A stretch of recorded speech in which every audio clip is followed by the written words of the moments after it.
All right. So, hey, everybody. Today we have another panel discussion with some of our friends, new and people that you already know. So, joining Jeff and I today, Joy Milam. Say hi, Joy. Hey.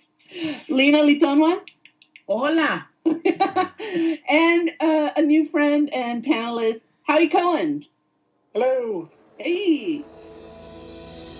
Hi, this is Soraya. And this is Jeff. Our podcast is called Paisley Stage Raspberry and Rhyme. A podcast where the two of us play music that we like and share anecdotes and background about the tunes. We hope you'll join our conversation. And without further ado, a groovear. Let's get groovy.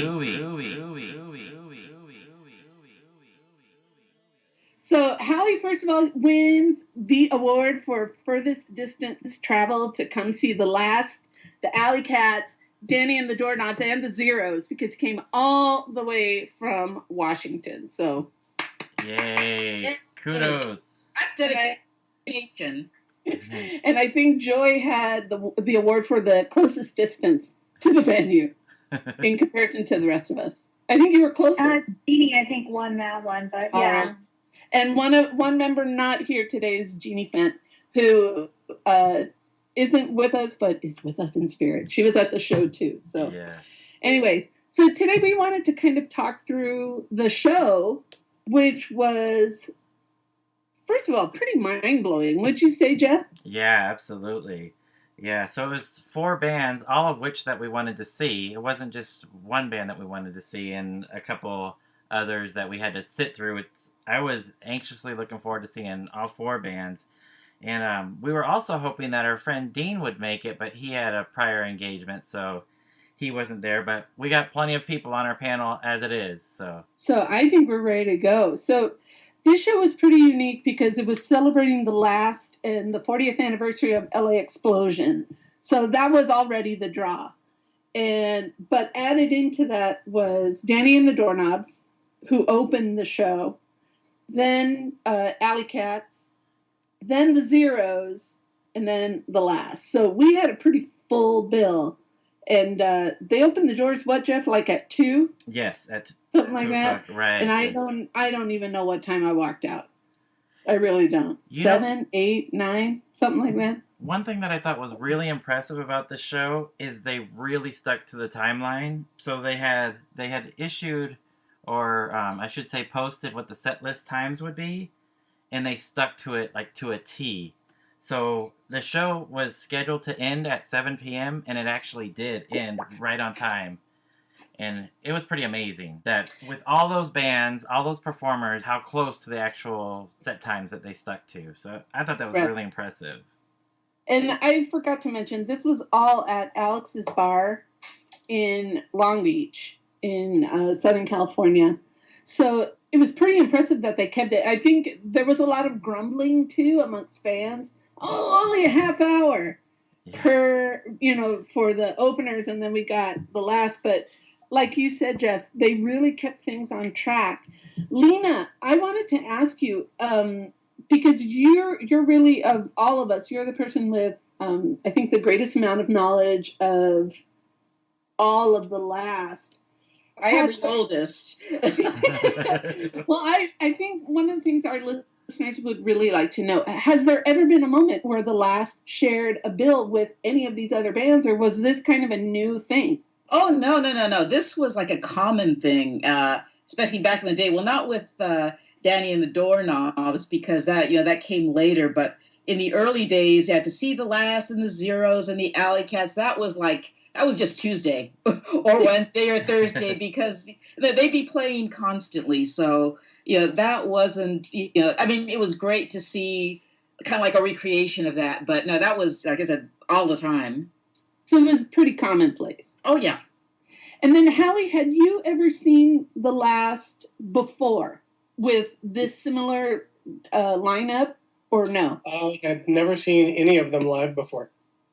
Ooh, so this was a first. What about you, Jeff? Had you ever seen any of these bands live? I had never seen Danny and the Doorknobs or Trotsky Ice Pick, so the bands are almost the same with a little bit of personnel changes, but I've never seen them. The Alley Cats I've never seen as a full band, but I've seen Randy, I think, twice. Once at the event that we were all at where Lina was speaking.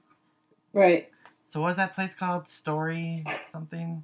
Yeah, Stories Bookstore, yeah. Yeah, Mhm. so I seen him do a solo set there, and then I also seen him do a solo set in Pedro at the Desolation Center. So there was a Desolation Center event for... Yeah, it's the art gallery, yeah. So I'd seen him do a solo set there, but I've never seen Alley Cats as a full band. And then... And what about the Zeros? Zeros, even though I'm a San Diego kid, and they're from San Diego, they're down here from Chula Vista, I've never seen them. And actually, to be honest, I'm not too familiar with their music. So this was the first time that I got to see them. The last I've seen several times. Never with this current lineup. Definitely not with James and the band. But And what about you, Joy? Had you seen any of these bands live before? The last with the OG lineup, Right. and then James thrown in. That was like his first time playing with them. Where was that? Was it the Whiskey? It was the Whiskey, yeah. Yeah. And then not before that. And of course, I was at Stories, so I saw Randy do his solo thing, which really impressed me. So I was pretty excited to see them. And I had never seen the Zeros, although "Don't Push Me Around," I know that song. If you listen to it, you will know exactly which one it is. Yes, I totally agree.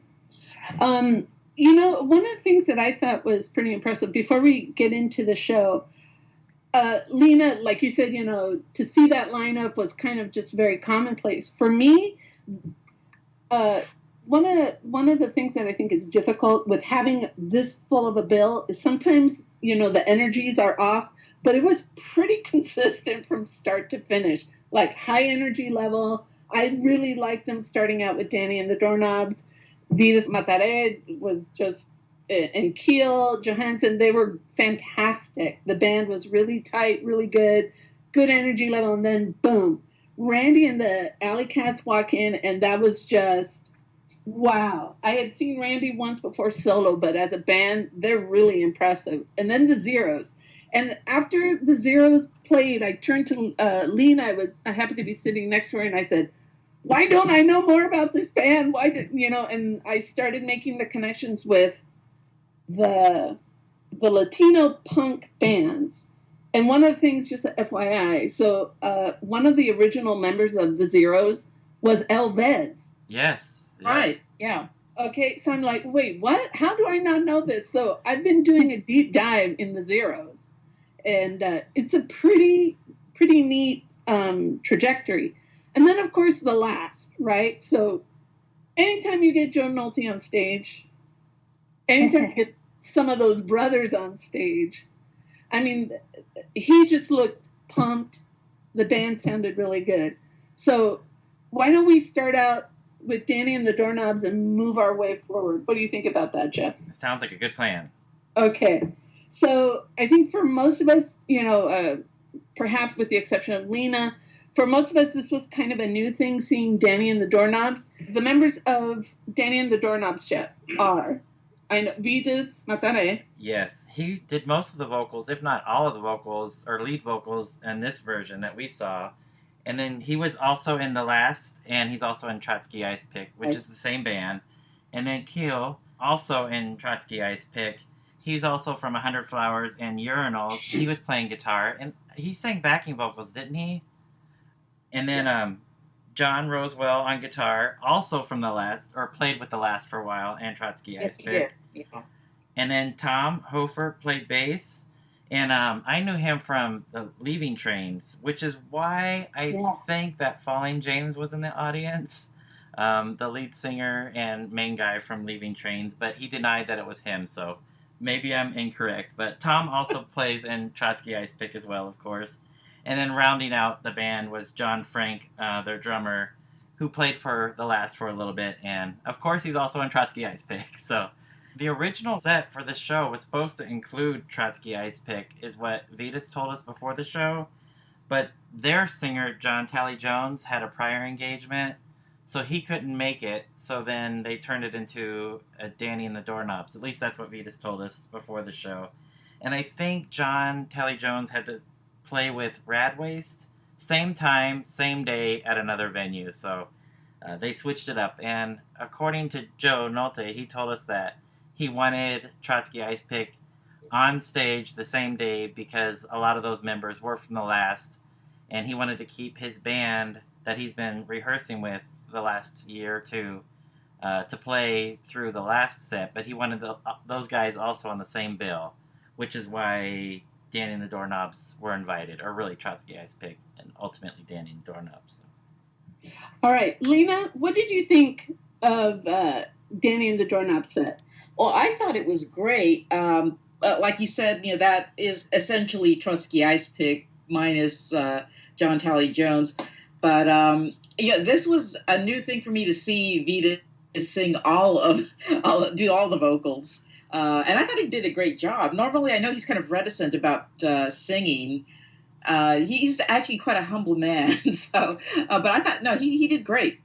I thought they sounded wonderful.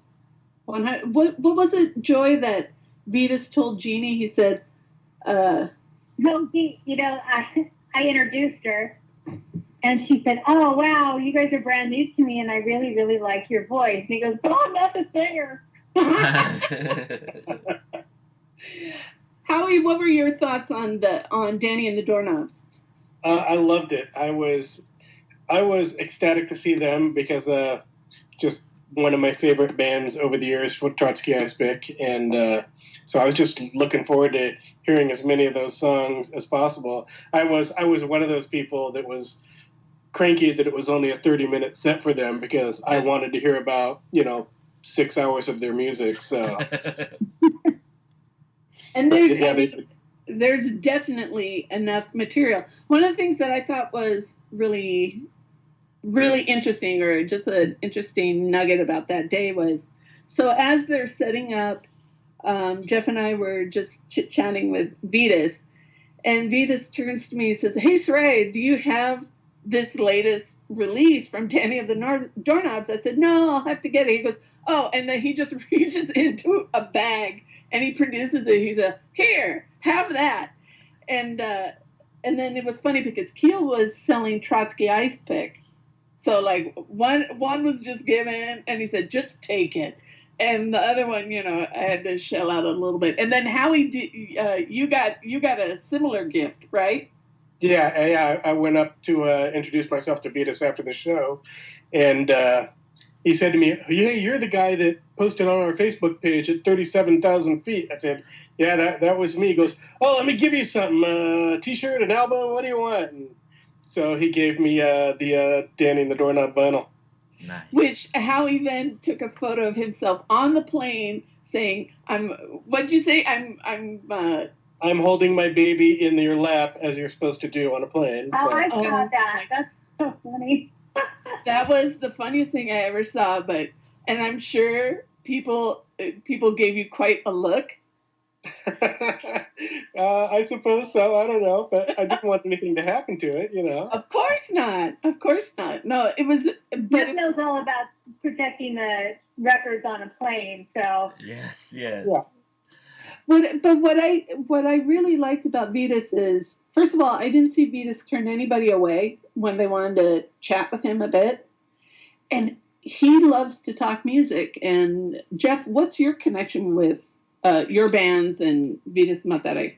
So Vetus engineered and co-produced my band's second album, Leap, and I had only known Vetus as the keyboardist and flautist for the last. And when our manager / producer suggested that we record at Vetus's house, which was called Lyceum Studios, we jumped at the chance because we were fans of the last and the first couple Trotsky Ice Pick records. So we actually recorded at his house in his backyard. He had a studio all set up, and he produced our full-length second album, and then we also recorded 6 other songs that we had just started working on, but they were newer to us and fresher than the album that we had been practicing for the last couple of years. So we did a quick, what was going to be an EP recording of 6 songs, and we recorded that all during those sessions, which was 2 days after my first marriage. So we went on our honeymoon, came back, and went straight to the studio to record. So the album recording was a success. The marriage, not so much. But Vitas was always he was a good guy to us. So yeah. So I met him in 1988 the first time. Wow. So the set list for Danny and the Doorknobs, and then you guys help me out here because I know because of time they did cut this list short. But this is what I had Colonel Rory Litonjua swipe from the stage. He was very kind to go and retrieve it. So the set list includes Gaslight, Bury Manilow, Heroin, Goes Like This, Mar Vista Bus Stop, Whispering Glades, and then it's this last set of 3. Howie, you were the one that pointed it out that they didn't play all 3. So Don't Buy It unless Window Pane and Bobby Fuller.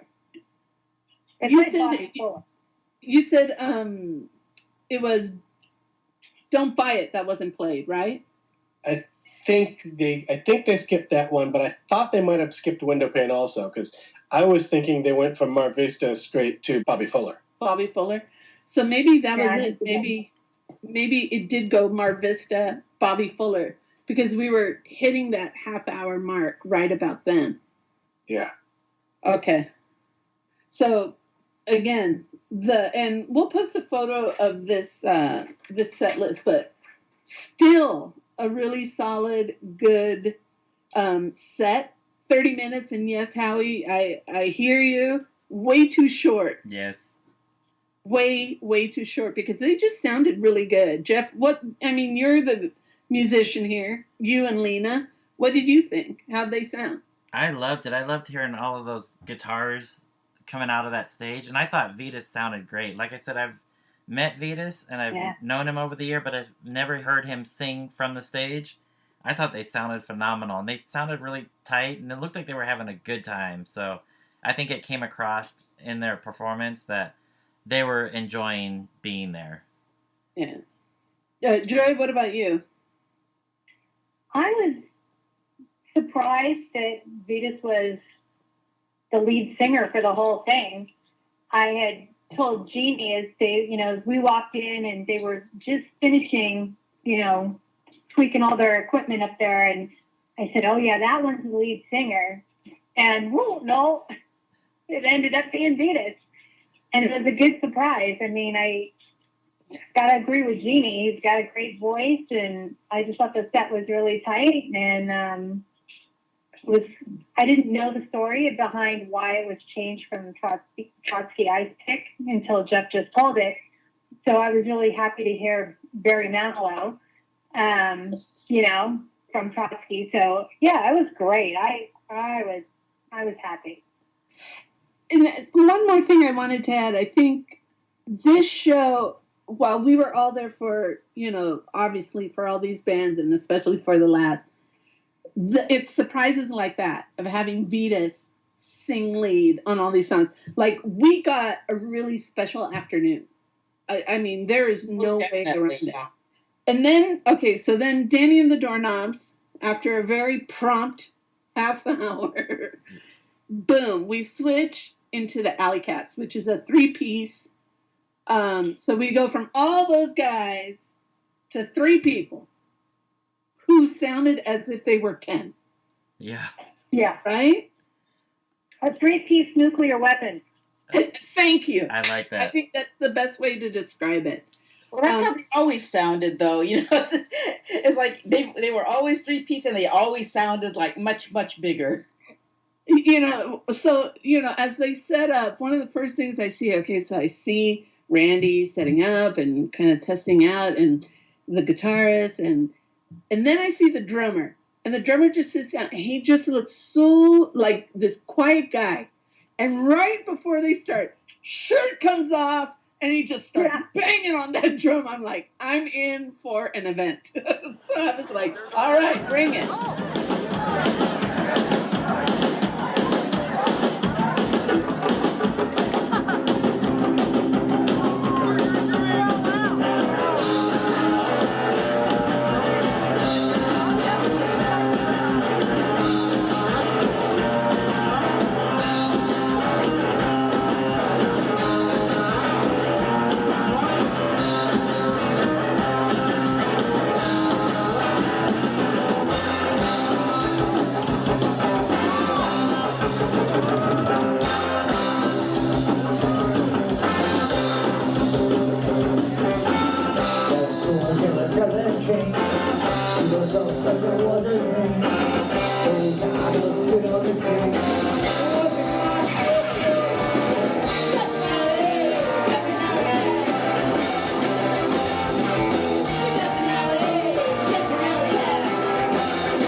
That was honestly, that was the biggest surprise for me. And I really enjoyed their set. Yeah, I did too. I gotta be honest, like, seeing Randy do those solo sets was one thing, but seeing him play with the band, my mouth was just dropped. A couple times I went up to Lina and I said, has he always played this well? Because he's amazing. And you wouldn't know it looking at the guy, like that he would be that great. But, I mean, that guy is phenomenal. And the whole band just sounded tight, tons of energy. And, I mean, Randy was giving everything he got. The whole band was. To me, this was the band that I did not expect to be as good as they were. But they were phenomenal. And Randy was just tearing it up on the solos. And even some of the licks that he was playing while he was singing, I was trying to imagine me trying to play those licks alone without singing. And then adding singing on top of that. I'm like, wow, this guy is really impressive. They had a very punk attitude, and it was raw. it just sounded great. And I guess the other two have been playing with them only for a little while recently, but not the originals. Is that correct, Lina?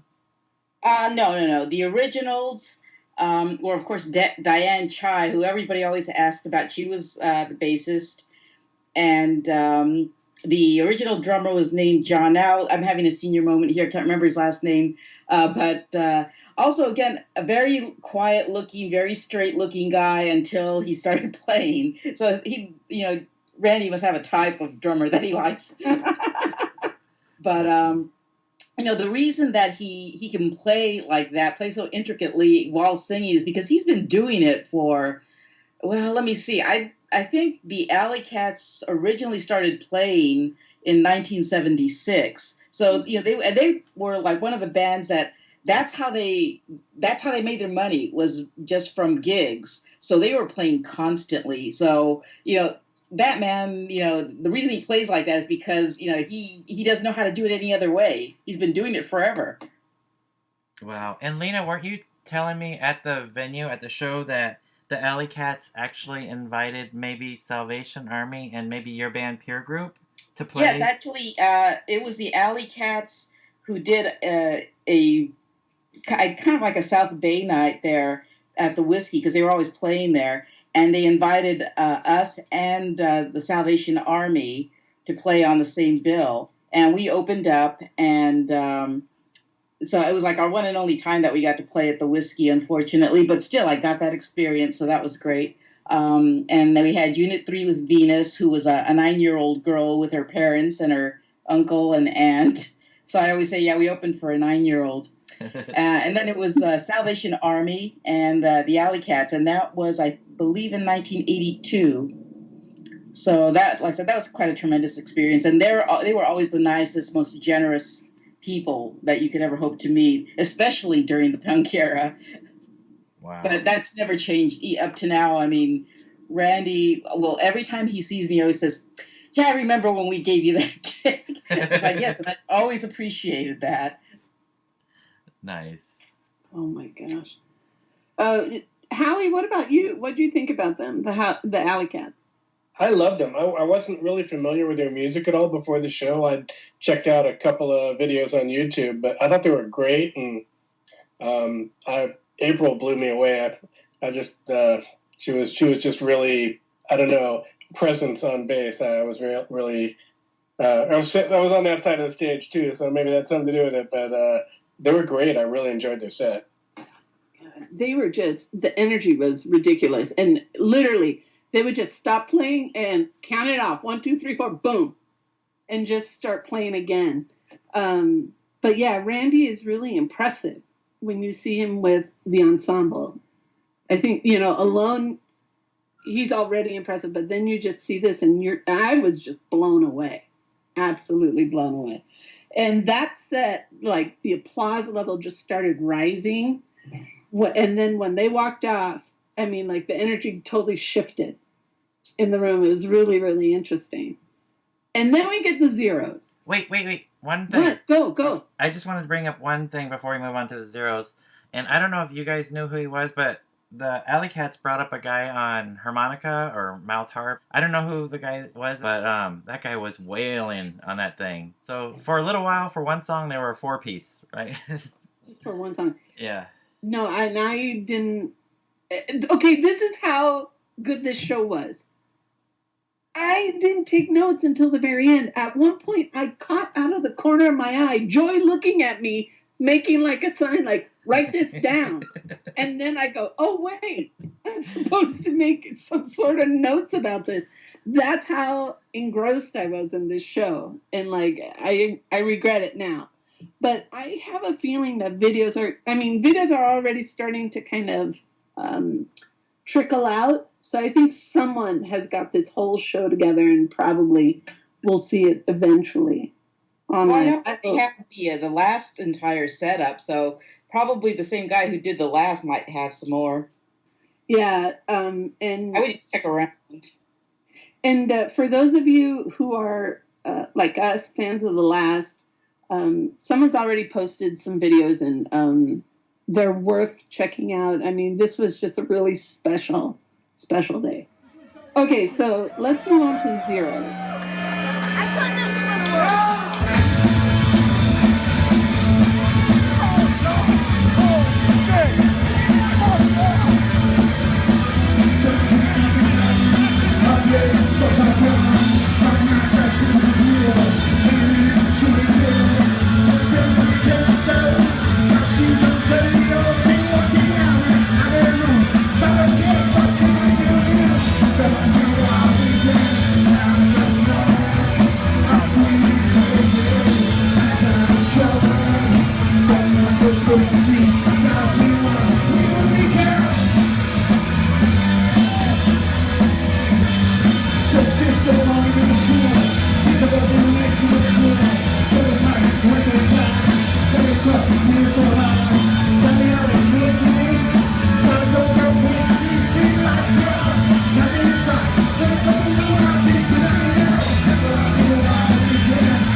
First of all, I gotta give mad props to the zeros because they dominated that merch table. Yeah. I mean, it was everything and anything. And for the lead singer to shout out, "Hey, I've got $100.45 sitting on that table if anyone wants to get it." Yes. And I'm like, oh. And then at the end of the show, he goes, "Someone bought it, awesome." I'm like, sometimes you just got to be your own self promoter. Yes. But anyway, so Lina, this was the Zeros. I know they're from San Diego, but they were another band active in the LA scene, early '80s. Yeah, I mean, yeah, they would come down from San Diego so much. I think they actually were around. They were like semi-moved in Los Angeles for a while because they were on so many bills. Like I said, I remember seeing them all the time. Not quite as often as the Alley Cats, who I saw pretty much every week, but yeah, they would play quite often, and they were kind of part of the Latino punk culture, which at the time when it first started, nobody really thought about it as being a separate entity unto itself. It was because there were Latinos in the audience and in the bands, so. But once they came out, after the Plugs, it started turning into a thing, I guess you would say. But yeah, that Zeros. Everybody loved the Zeros. They were kind of like you were saying, they were kind of like the Ramones. They were kind of like also your Kid Brothers, and they were also cute. What more can you ask? They're definitely a cute punk guy. Honest, who doesn't? Oh my gosh, still cute. Oh my gosh. But just like the Alley Cats had two new members, the Zeros it was just two of the members were original, and then the rest were new. So they've gone through their own metamorphosis too. And before we get to the last, the Zeros brought their fan base out. Their contingent was out loud and enjoying this show, and they were really young. The group of people that were there to see the show. And so I was really taken aback by that. And they said that, they've got some new music coming out. And so, this is a band that's still out there. So if they come to your town, go, you will not regret it.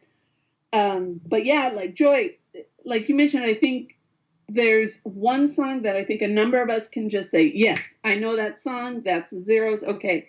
But then when you hear the rest, and then they were baller because they sang one song in Spanish. Yes. Which was so great. Which was perfect. And the chorus, like, all of a sudden you hear everybody just yelling out this chorus. And I go, oh my God, why don't I know more about them? And so I was picking Lina's brain, and she pointed me in the direction of a book. And so now I'm in the midst of reading this book about Chicano punk. And I'm like, oh my God, these guys blew my mind. The Alley Cats were a surprise. And this was a takeaway that I did not expect. I was so anxious for the last. I had kind of become oblivious, but they were really good. Oh yeah, I'm very excited to see them because it had been like since the original days I hadn't seen the Zeros, so musically they haven't aged a bit. See, that I like hearing too. I like hearing that. So I think they just got back from a tour of Europe, maybe Spain. Spain, I think. Yeah. Yeah, I think so. And what was interesting is their original bass player, Hector, I think it's Peñalosa. So he was on that tour at the beginning of the year. So he must have left like right when they came back. So I was surprised that he wasn't there. His brother Victor also plays in a lot of bands down in San Diego. I think he was recently playing with Flaming Groovies, maybe.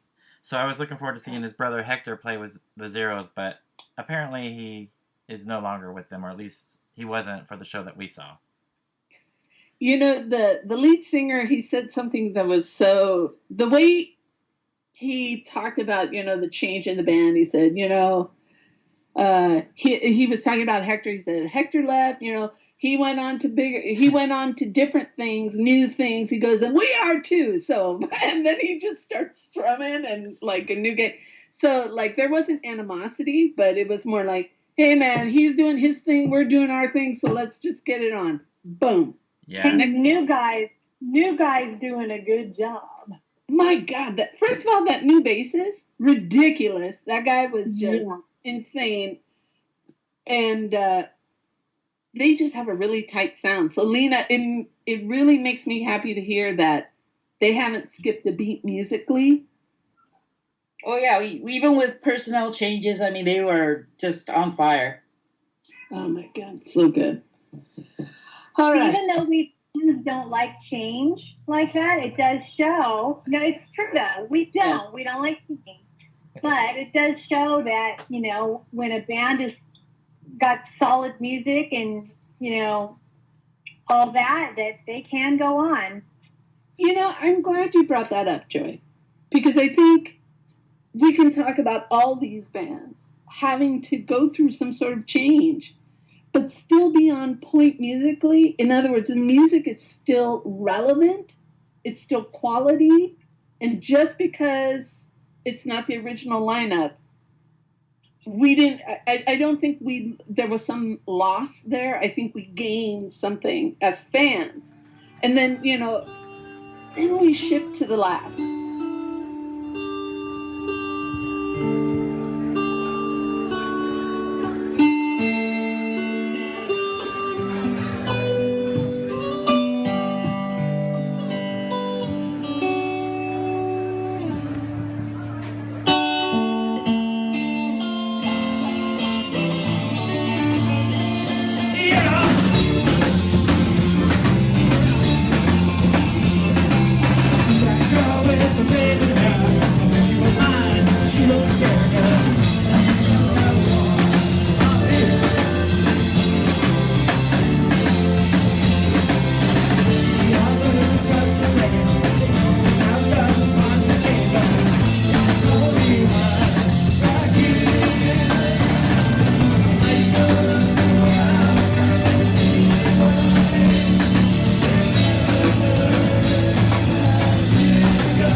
Okay, so Jeff, give us the lineup of the last that played this show. Okay, so this was the band that Joe's been rehearsing with the last couple of years. And he did mention on our last interview with him that he felt guilty that he didn't have this band play with him when they opened up for the Bangles at one of those shows, because this band had been rehearsing all this time, and then they had an opportunity to shine, and then he went with the original band. And he said he felt bad because these guys have been playing with him. So he wanted to bring this band. And the band was, of course, him, Joe Nolte on guitar and vocals, sitting down for the show. So Soraya, we went and took advantage of a photo opportunity and took a picture with him. And he told us, he's like, hey, you guys, just so you know, I'm going to be sitting during this show. He goes, it's either about the music and I'm going to be sitting down, or it's about me standing up and the music is going to fall secondary. So he goes, if you want me to not fall on the ground or fall off the stage, I'm going to sit for the whole set. So he was sitting, but giving full energy. And then Mike Nolte, who we didn't think was going to be there, Mike was just singing background vocals. Philo on lead guitar, and Lisa Torres on bass, Joe's wife, who's amazing. She's so fun to watch. And James Nolte on keyboards and vocals, and then their drummer, Dave Zambetti, who I've never seen. I wasn't familiar with him. For people who maybe don't know or don't remember, you know, the fact that we still have Joe Nolte it's really a gift. I mean, he's talked openly about, he's had a few strokes, and the fact that he was seated, to me, I'm okay with that, because musically, what he gave us, it was mind-blowing. The fact that he's had these strokes and he's still playing an instrument and singing, I mean, it's just, I don't have words for that. This guy's got an indomitable spirit. Absolutely. Yeah. So let's start with side one. Okay, but before we get to side one, I want to know, Joy, what was the song you were really anxious to hear them play live from LA Explosion? Number one, You Don't Know Why I'm Here. Shoot, man, that song is so stinking good. That's my favorite of the whole album, and I gotta say, when I said that, Ronnie says, "Oh, bold choice," and I'm like, "Oh, shut up." But it is my favorite. It's not my favorite last song. That is Try to Ride. Okay. But this one is such a close second, and I love it. And they did an awesome job with it. Jeff, what was your song that you were anxious to hear? Slave Driver. I like that one. So I agree with Joy that She Don't Know Why I'm Here. It's such a great song. Like, the melody is amazing and the guitar is really pretty. Slave Driver is the energy for me. Like, that's So I wanted to hear that in a live setting. Okay. Howie, what about you? What was the song you want to hear off of this album? I feel like I'm going to be cliched here, but She Don't Know Why I'm Here. Right? Honest. It's that first track, and that is the power punch. Honest. What about you, Lina?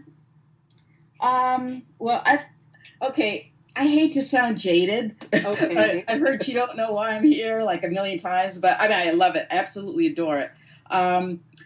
The one I always go to is Every Summer Day. Ooh. I want to go back to when the world was free, when all of my friends were just like me. So I got all back down to 60.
that one has always just hit me.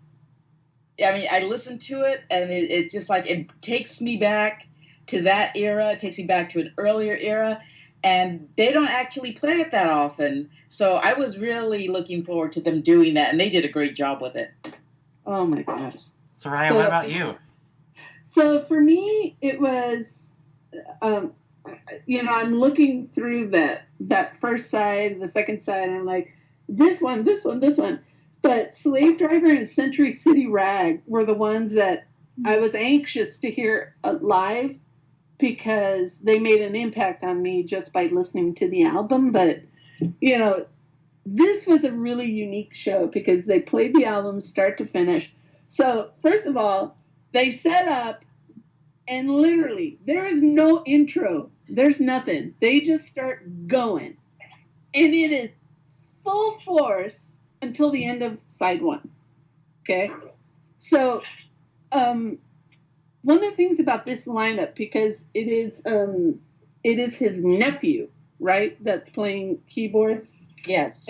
That's David's son. David's son, yeah. For as young as he is, this kid is he's a natural in that lineup and matches the energy I think that Joe has wanted. And when Jeff and I talked to him, Joe was really clear about that. He goes, I think this is the best makeup of the last.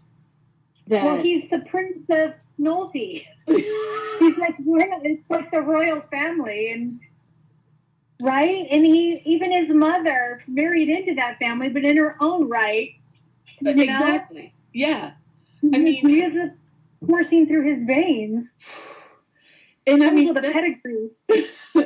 What impresses me is Lisa Torres. Okay, so there's a lot of testosterone in that group, and Lisa blows me away. Oh yeah, she's the one that keeps them in line. Oh, shoot, man! This would not be happening without Lisa. So let me just tell you that right now. So, Lina, I wanted to ask you before we get into the set. Lisa Torres, in her own right, has played. What were some of the bands that people might recognize her from either back then or now? Well, she was in a more local band. I don't know that anybody heard of it. I think called Big Milk. I don't really remember any other band. I mean, she came along well after that scene. I had already left the state and all that, so she was more, I don't know, I guess maybe in the 90s or late 80s, 90s. So I'm not really familiar with any bands aside from that one. But she's really whipped the last into shape, I gotta tell you. I mean, if anyone can control a herd of cats, it's her. And that's exactly what the last stars, a herd of cats. Oh my gosh. Okay, so let's go through this side A, Jeff. Okay, so She Don't Know Why I'm Here, This Kind of Feeling, Bombing of London, Century City Rag, Walk Like Me, Slave Driver, and Every Summer Day Ends It.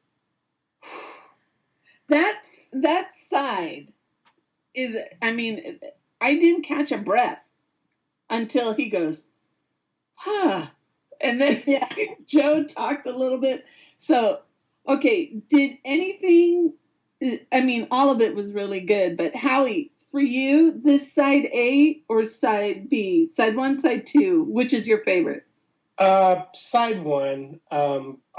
So for me, She Don't Know Why I'm Here, obviously was just great, but probably a really close second, or if we talk long enough, it'll probably move to first place, is Walk Like Me.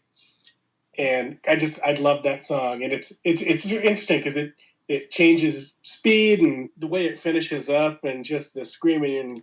And I can't do it because I'm going to ruin it, but yes, do it. Walk like me. Yeah. Again, seeing that live, it was pretty amazing. Yeah. Gosh, and I think like Joe was just focused. I don't think I saw him look up, look down. I think he was in his zone. And I didn't see anybody kind of just wander off, or space out. They were all really focused, and this just sounded so good. And Mike was added in relatively close to showtime. No, Lina, Jeff. Yeah, I think. Yeah, he wasn't an expected performer. Let's put it that way. So when he showed up, it was kind of a surprise. And in all honesty, I mean, when we talked to Joe and he said, "I think my brother will be there. I'm not sure." And then when I saw him, I'm like, "Oh, I wonder how that's going to change things." It looked very smooth and fluid. At least that's how it looked to me. Lina, you've seen them the most out of all of us. How did it look to you? Great. I mean I haven't seen them in a while, for various reasons. But you could tell that they'd been rehearsing. They had been rehearsing for at least a year, and they were very tight. I do want to make one comment though, where you say that Joe was so focused. I did catch him when James was doing Slave Driver, and I saw this look as he was just looking at James as he was singing, and it was just like this look of pure joy. Like, okay, it's I made this happen. Nice. or yes.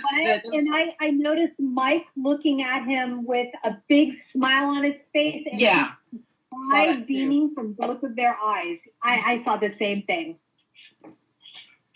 I like hearing that. And Lina, I know you were close to the stage, and so were you, Howie, and Jeff, you too. At points, I had to go up a couple times. Yeah, just a few times. What was the energy like up closer to the stage? I felt like it made a big difference because we were sitting at the back, so we could grab some seats, but it just felt like they were really giving it off, and at the front couple rows that it was the place to be. So I had to sneak up by Howie a couple times and sneak up by Lina. And I know Joy was up there for a while too. So once I saw Joy vacate that spot, I said, I'm going to where Joy was, because she looked like she was having a good time. And yeah, the energy felt even, it was, the whole room could feel it. But up closer, it was, it made a little bit of a difference being up there right in it. Howie, what about for you? What was that energy like? Because you stayed up front throughout all the bands. I did, yeah. It was intense. There was just so much energy there. It was like almost too small of a stage for them, because they were just bouncing around, and even Joe, for playing the show seated, he was barely contained by the seat, just the energy was, just the energy going into the guitar playing and the singing. It was intense. It was fantastic. Oh my gosh. Lina, you stayed through that entire set there, and I saw Rory kind of meander his way through, taking photos and stuff. It didn't seem like you wanted to move away from that spot. It looked like you were just glued. Oh, yeah. Well, whenever the last play, that is where I stand, is at the front of the stage. First of all, because I'm very short, but also because, I kind of feed off that energy, too. And I said, they are one of my favorite bands, and they have been since, I first started seeing them in the late 70s.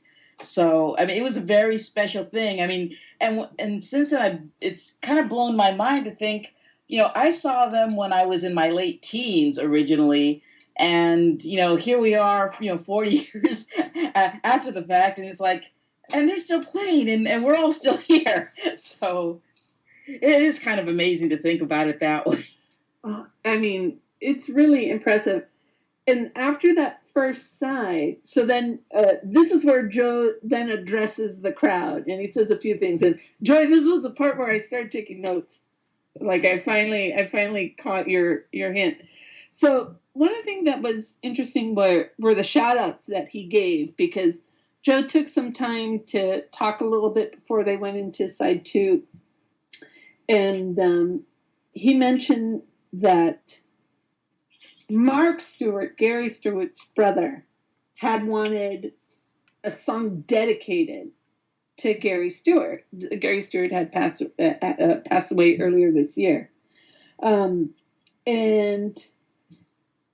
I really thought it was poignant and very touching what Joe Nolte said. And so he begins talking about the origin story of The Last and their connection with Gary Stewart. And he said, our beginnings are with Gary, who said that The Last was, quote, the best band in America, and set out to prove that. And he said, he did manage us for a time, and he said, I don't want to dedicate a song to Gary. This whole night is for Gary. Yeah. And any of our triumphs are for Gary and because of Gary. And honest, I was touched by that. Like, I'd seen Gary Stewart at some, concerts and events. I'd been introduced maybe once. But to hear Joe talk about him, it really kind of grounded the rest of the evening. I don't know about you guys, what you thought about that. Yeah, I totally agree. And he had mentioned that he was going to do that on our show, and the first thing I thought of is he's going to forget it. He's going to be tied up in all the energy, but you could tell that it meant something to him so much that I'm sure that was on his mind during the performing of the first side of the album, because he jumped on that right away as soon as they had that break. And I liked what he, in addition to that, on a more comical side, he said, okay, we're going to flip the album. Make sure you hold it at the edges. Don't touch it as you flip to side 2. And then he gave that very wonderful dedication, which I agree. It was very touching. And before we hold the edges and flip, he also gave a couple of other shout outs that I thought were very noticeable. And I mean, the week of the show, we found out that Nicky Wonder, so he called him Nick Wonderment Walusko, that he had passed away suddenly while he was on tour with Brian Wilson Band. So he said, I want to give a shout out to him. And then he also mentioned the 2 members of The Last that had passed away. He also gave a shout out to Greg Shaw and Bump. And then he said, well, it's been 40 years. I guess I'll give you side 2. And then at one point he then said, oh, and I just wanted to say, hello, Venus. Are you still here? Oh, I guess he's left already. All right, here we go. He went to side 2, literally without skipping a beat. That's Joe Nolte.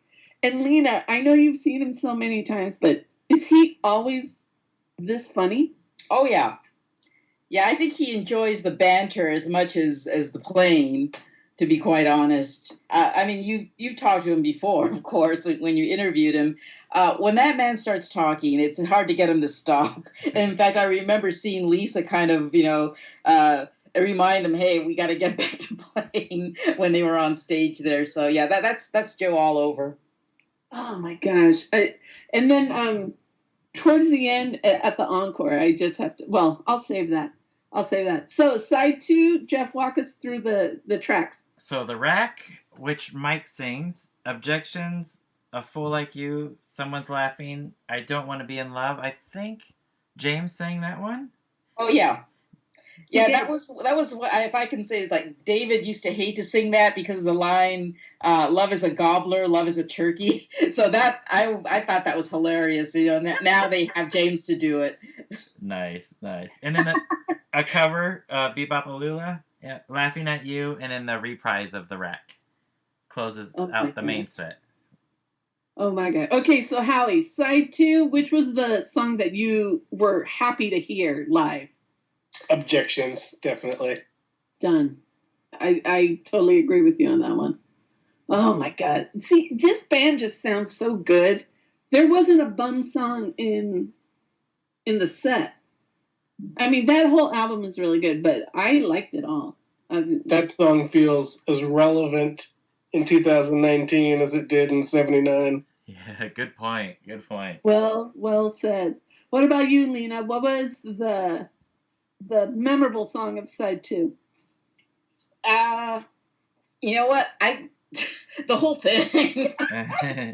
It's like I've been listening to that album, for 40 years. It's like asking you to pick a child. Which one of yours is your favorite? Right. I love the whole thing. Oh my God. Joy, what about you? Well, I gotta agree with what Lina just said.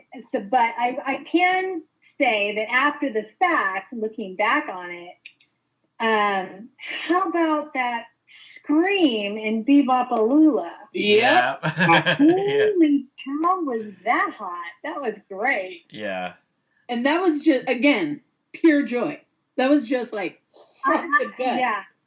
It was great. And, the great thing about when bands do these, shows where they play an album all the way through is that you get to hear these things that they don't play in their live sets that are like, from everything they've done.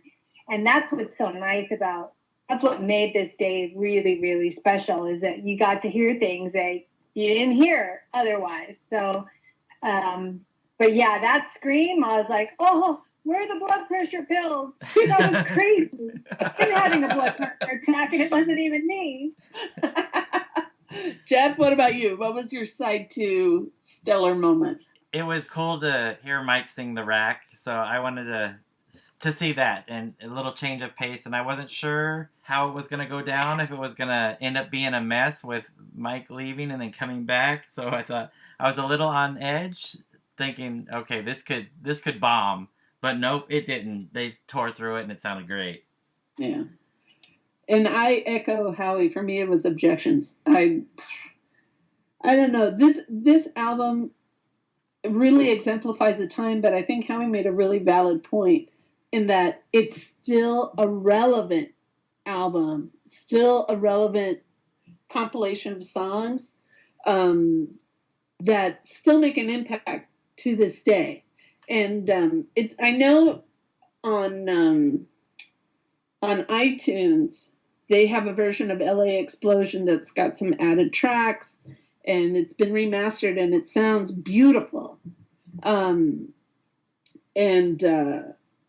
mean, I'm glad that people are going to be discovering it or rediscovering it and hearing it in its entirety. And I mean, this show, it was really interesting over the day because I kept looking at the crowd and it would just like, 2:00 on a Sunday, like you kind of expect a small crowd. And then like it just got bigger and bigger and bigger. And by the time the last hit the stage, it was full from, start to right to the door to the little patio. And people were just into it. They were so ready for this.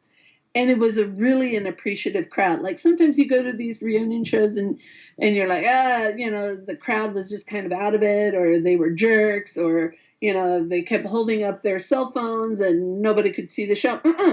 This was a really cool crowd. And they were plugged into this band. And that's what I loved. And they were like, and they shared the love with the whole bill. I just liked it. And then at the end, so, they finish and they're like, all right, clap us up. And then people are like, more. Joe comes out and goes, you want the title song? Did you really think, you didn't think we wouldn't do that? Here you go. You really didn't think we were going to not do that.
man, Joe Nolte does not skip a friggin' beat. He cracked me up the whole day, but sounded so good. Oh my God. And this album live. Lina, I know that you know of, I'll say it because you won't. I know you know of bootleg recordings of the last, but maybe I do, yes.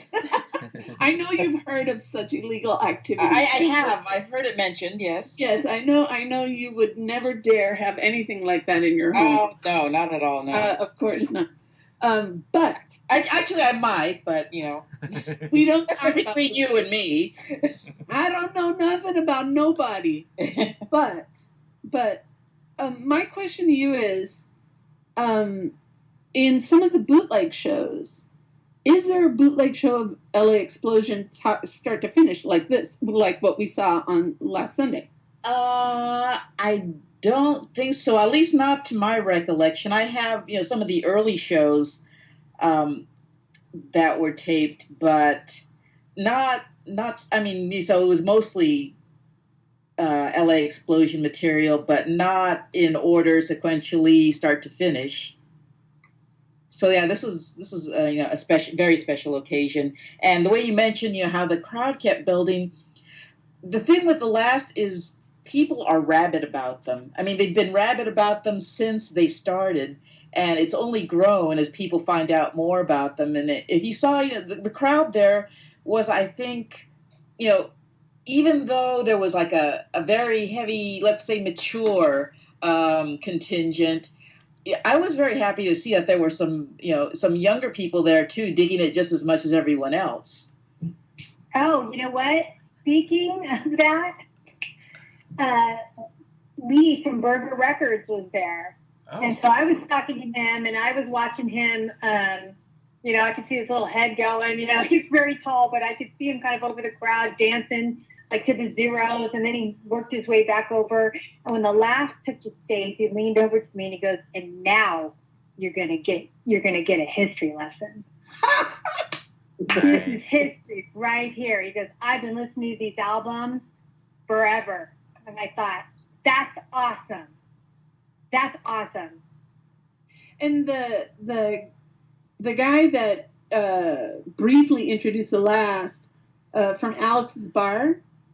He was, I don't know what his, He was 12? Yeah, he was literally 15 years old. But, Howie, you're laughing because I'm right. He was like 15. But no, he was 16, probably. But he came up and he introed them, and I thought he said, I was friends with, was it James? Like, he said, like, he had a connection through one of the kids.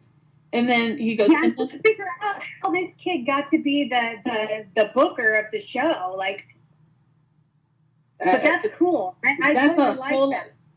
But he said, and I got a copy of LA Explosion. He goes, and I was hooked. And I watched that guy the whole time, singing, dancing. Like, the guy just couldn't get enough of what he was hearing. And Lina, I agree with you. There was a good mix of fans and of generations. And I think that's really a testament to the last and what Howie said about the relevance of the music over time. I was really impressed with that. And, it wasn't like this exodus. Oh, okay, well, zeros are gone. Okay, everybody leave, and all the what you call this, all the mature fans stick around.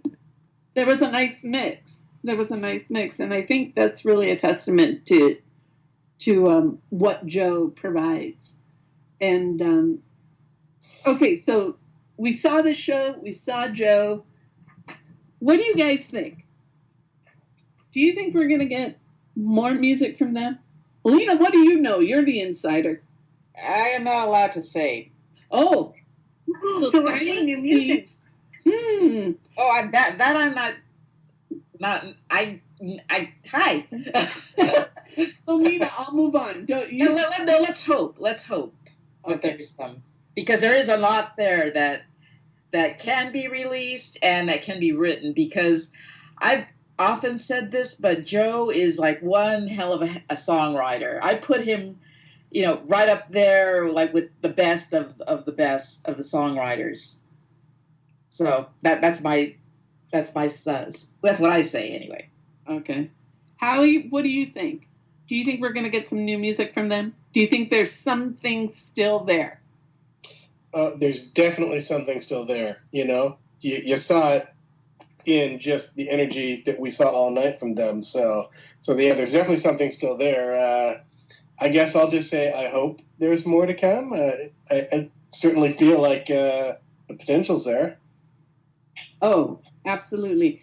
And Jeff, I'm trying to think. Didn't Joe say that? Did he say that there was some stuff in the works, or that he was writing again? Yeah, I think he said something along the lines that he is that there will be new music from the last. I don't know what that means. If it's new music that is just being written, or music that's been recorded that we've never heard, but yeah, he did say that there will be new music at some point. All right. Joy, what do you think? Are we deserving of more from the last? Oh, I don't think we've seen the last of them. Nice. No, but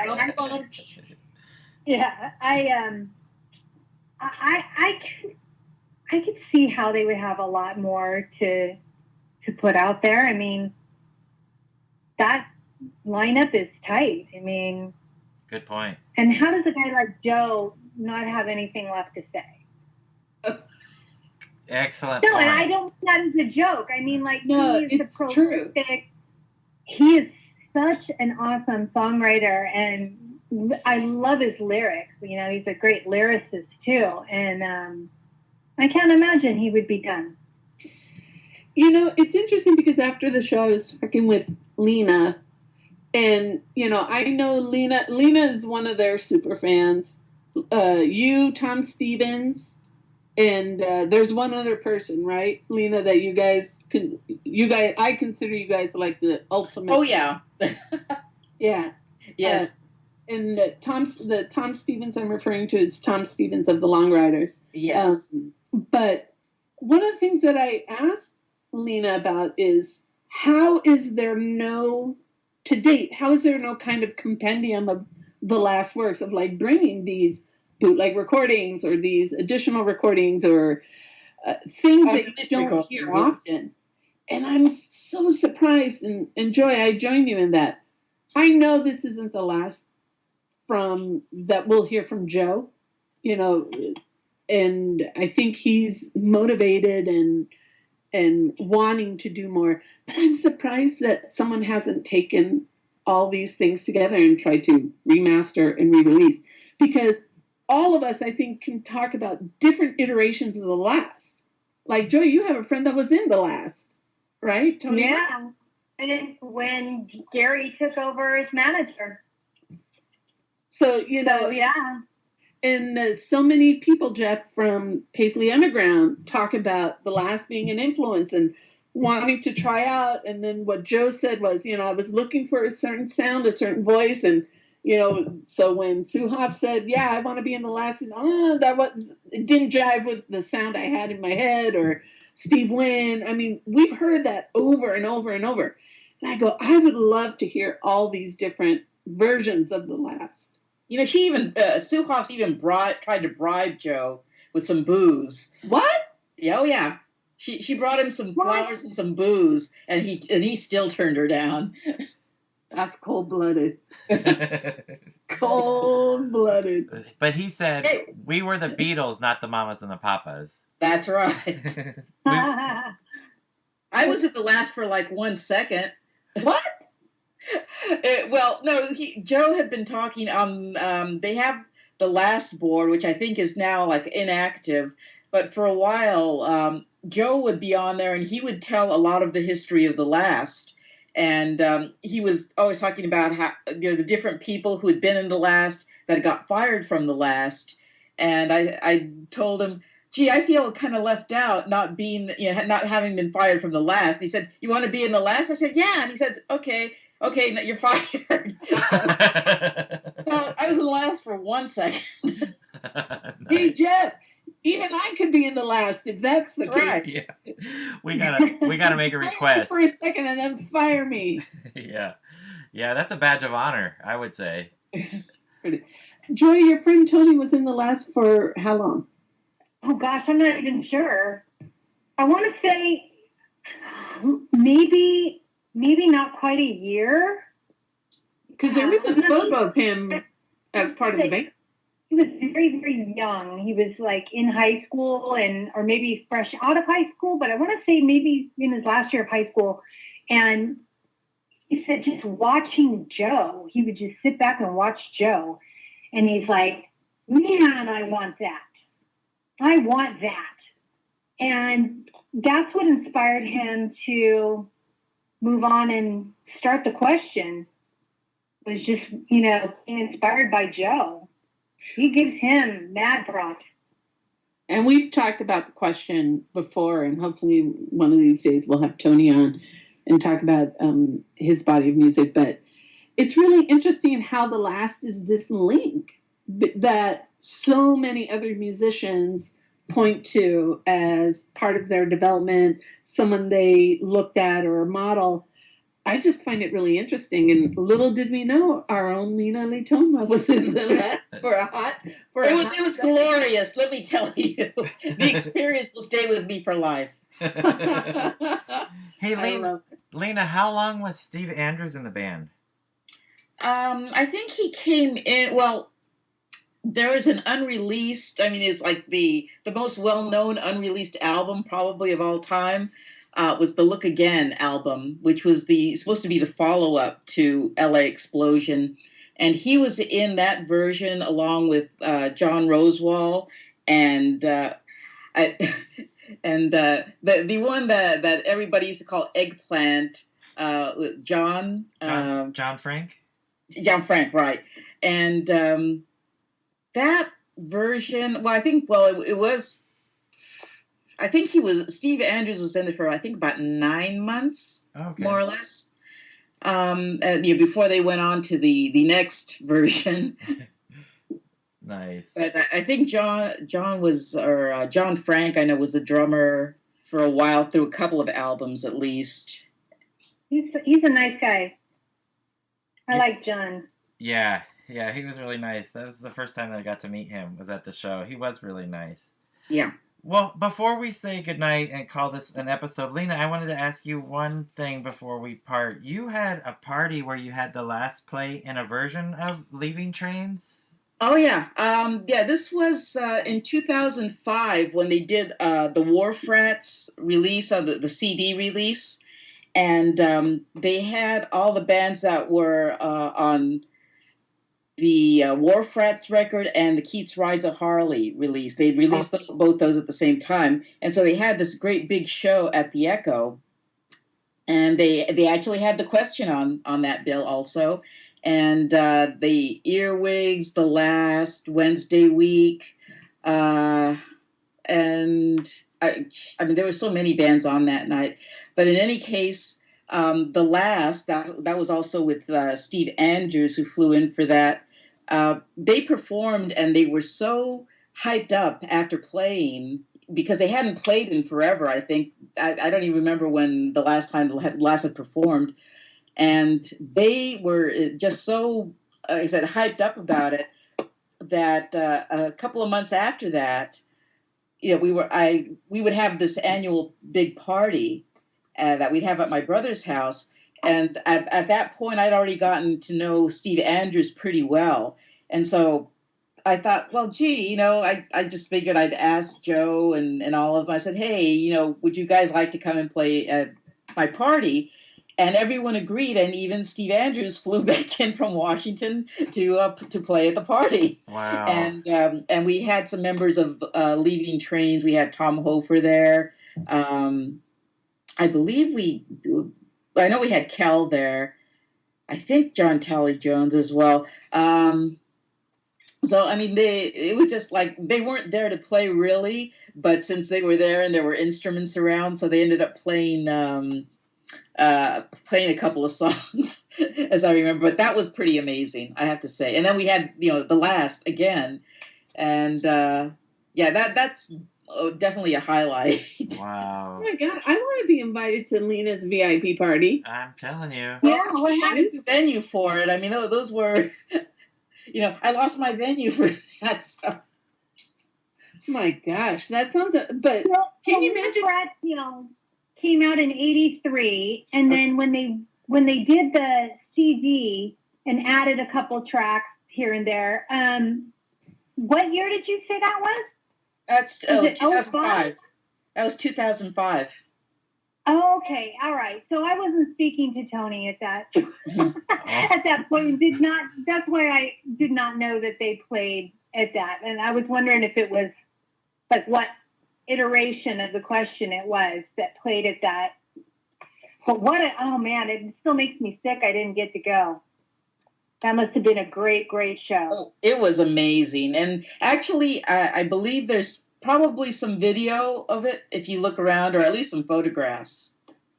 Yeah. I think, Jeff, we need to find that and link it. Mm-hmm. Yeah, I can set you up with some. Just talk to me afterwards.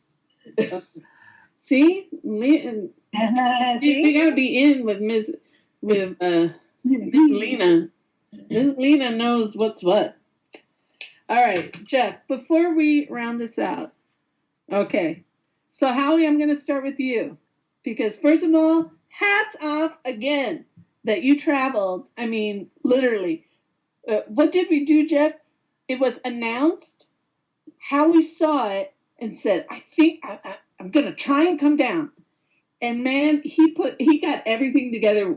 Howie, was it like within 2 days, 3 days? Yeah, I think within a couple of days I had booked my flight and yeah, I made it happen. I was pretty excited. And having that daytime show, 2:00, that made it all work perfectly. So, and the most baller move ever. He flew down same day and flew out. After the show, I think Howie, didn't you go straight to the airport right after the show? I went, because I know exactly what time the show ended, because I went and got a lift and went straight back to the airport to get home. So that was that was the way I could pull it off, as no hotel room, go down and back same day. Amazing. All right, so Howie, I'm going to start with you because you came the furthest.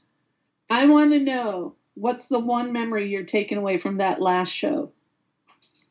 This is kind of weird, but the thing that sticks out the most for me is when Danny and the Doorknobs was doing some sound checking before they started. So before anybody played, just a couple of bars of Barry Manilow. Here comes the creep through the doorway. Some watching from the end of the bar. Some with dudes all mashed together. Love them just the way they are. No more conversation, no more jokes to think here. Hey girl, we got the Barry Manilow. They come to dance with partners. And that song has a lot of kind of personal meaning for me. So my sister is a year older than me. She passed away last year from cancer.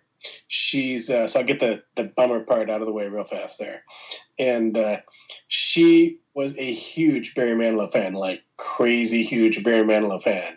Oh, and when she's listening to Barry Manilow and Mariah Carey and stuff like that, I was playing The Last and Salvation Army and Long Riders and stuff like that. And we had very different tastes. So when the Trotsky Ice Pick Baby album came out, I was ecstatic because I had a song to torture my sister with. And so she, very much against her will, has heard Barry Manilow by Trotsky Ice Pick many, many times. I love that story. It got to be a running joke throughout our lives. And so, I miss her an awful lot. So when they played a couple bars of that, it just like gut punch for me. Oh, wow. And then I was excited because I'm like, I'm going to get to hear the whole thing live. I've never heard it live. It was a huge deal for me. So that the standout of the day for me is hearing that song and just those few bars, just because of the emotional response there. So that was it. And then while I get the chance, I just want to say thank you to Steve Andrews too, because all this music that came into my life is because of Steve. So Yay, Steve! Yay, Steve Andrews! He moved to Seattle, and we met at the record shop he was working at, and all because of him. So thank you, Steve. Nice. Shout out to Steve Andrews. Nice. All right, Joy, what was your standout memory from that day? Thing you're going to walk away from the show with? Oh gosh, just the love and mutual admiration in the room. Yeah, like you said, multi-generational, but all there for one reason, and did not disappoint, and just a memorable day. Very nice. What about you, Miss Lina? Well, I come from a different perspective because I'd seen them all in all our youths. So it just kind of like got to me just on that emotional level of how far we'd all come, how long we've all been at it, and how just amazing it was to see everyone again after so long, and just everyone still be, as great as they ever were. All right, Jeff, what about you? I'm going to piggyback on Joy's comment, and I thought that the audience was perfect. Like, everything about that audience was perfect. It was comfortably packed, and everybody just had good energy, and it was great getting to meet a lot of people, Howie included. It was great to meet you at that show face to face. And I thought it was great. And the camaraderie between the four bands, you could tell that they all liked being on that stage together. Though, again, the one thing that surprised me the most that I'll take away is Randy's playing. So I was so shocked by seeing him with that band, like I said, versus his solo performance, that I had to see him from every angle. So I went over by Howie on the left side of the stage. Then I went to the middle and I was watching it from there. Then I went all the way on the other side on Randy's side and sat right beside Randy. So I did like a whole 180 of the stage so I could watch him play from every angle. And as a guitar player, I was just hugely impressed by his playing. Oh my gosh, that's awesome. Well, for me, like everybody else, the last was what I went there for, and I was not disappointed, but the Zeros were my takeaway. Nice. That was a real new thing for me, and I enjoyed it. And by the way, I met Vitas Matare, and Vitas said to me, first thing he said to me is, Soraya, we're Facebook friends. Nice. The power of social media. Yes, we were, but it was just really nice. I really like that spot, and I think I told you, Joy, I really like Alex's bar. This was the first show I'd seen there, and I really like that space. I don't know why some people have complaints about it. They don't tell me what the complaints are, but they'll just go, I don't like that place. I like that place. I think Jeff made a really good point. The stage is good. Obviously, yeah, what are the things that can be improved? Sound can be improved, the board can be improved, you name it. But I like the space, and the people that go there are really cool. Agreed. Yeah. And can I say one thing about Vitas? And I'm going to just speak on behalf of Howie and myself. He is not hard on the eyes. I'm just going to say that. I'm glad you guys opened the door, because I will second that emotion. Well, let me tell you, he's never been hard on the eyes. Ever. Yeah. Well, I'm glad you and Howie, opened the door for us to talk freely about it. Thank you. I appreciate that. We do like our Vitas. Oh, we love Vitas Matare. We love him. But anyways, you guys, Jeff and I can't thank you enough. Joy, Howie, Lina, just for joining us and walking through the show. I think all of us were like, it was so much that day. And, as we were kind of talking about the show, it's like, where do we start? What do we talk about? Hour and a half later, there's still more to talk about. And hopefully Jeff will include some clips. But Yep. This was a spectacular show. Thank you to The Last and especially Joe Nolte for just making it happen. This is a great band, and if you have a chance and they're playing in your town, you need to see them. Joe is this amazing musician, but also he's this great musical oral historist.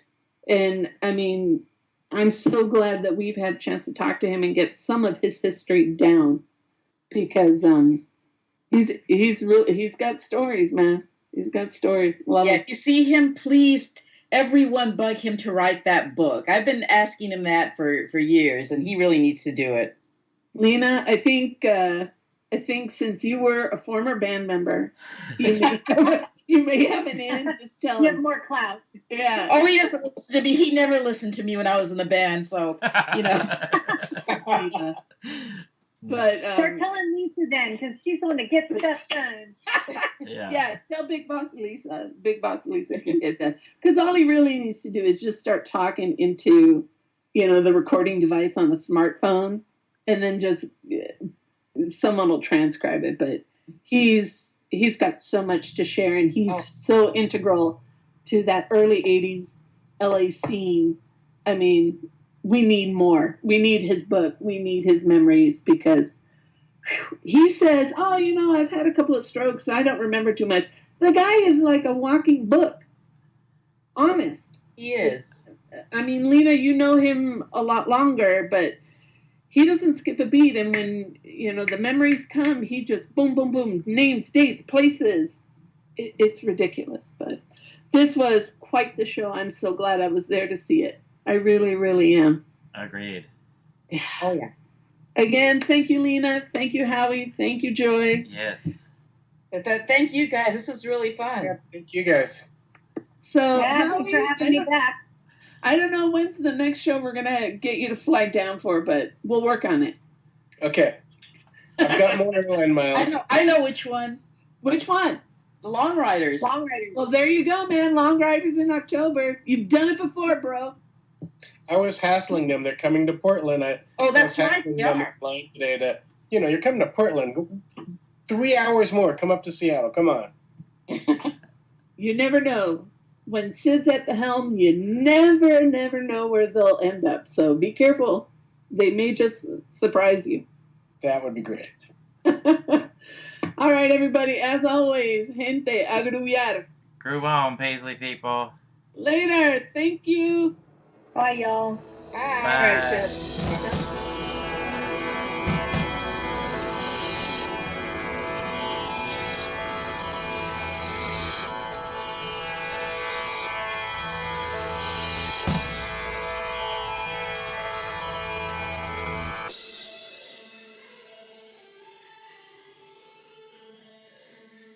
All right, you guys, get off the phone. Go and Okay. Good night, everyone. We got to figure out your. My animals Your need mic attention, off. obviously. But I locked my cat out of the room, so I better go pay the price for that. Oh, mine made an appearance. treats. Trees.